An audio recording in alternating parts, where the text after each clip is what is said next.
আজকের সভার সভাপতি তথা বিদ্যালয়ের প্রধান শিক্ষক,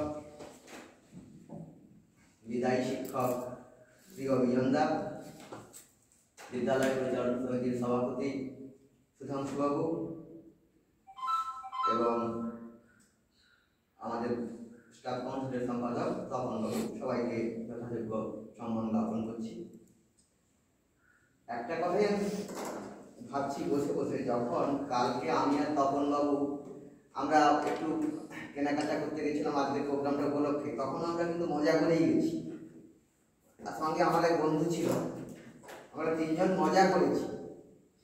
কিন্তু কণিকা ম্যাডাম যখন শুরু করলেন আগুনের পরশমণি, তখন থেকে আমার মনে হয় চোখে জল এসে যাচ্ছে যে সময় কিভাবে মুহূর্তে বদলে যায়।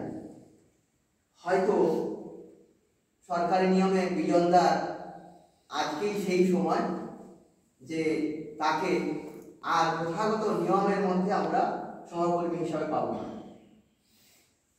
আমি বিজনদাকে কোনোদিন বিজন স্যার বলেছি বলে আমার মনে পড়ে না, এ পর্যন্ত আমার কোনোদিন মনে পড়ে না যে আমি বিজনদাকে বলেছি বিজন স্যার।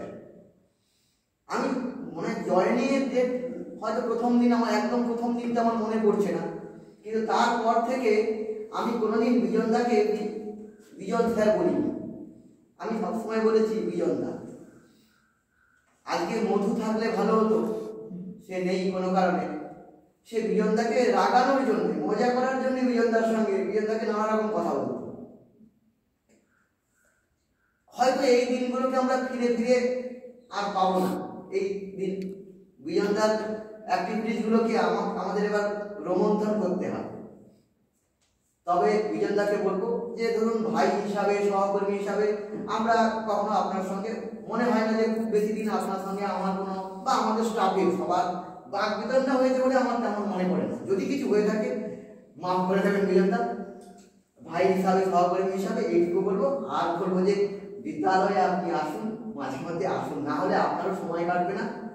এইখানে আছেন আর আপনার, আমি যদিও বিদ্যালয়ের আমাদের সহকর্মীদের পক্ষ থেকে এইটা মানপত্রটা আমি লিখেছিলাম, তখনই আমি বলেছি যে আপনার বাড়ি এখানে, আপনার বাল্যকালের শিক্ষা এখানে, আবার শিক্ষকতাও এখানে। ফলে বিদ্যালয়ের সঙ্গে আমার চাইতে আপনার সম্পর্কটা আরো গভীর।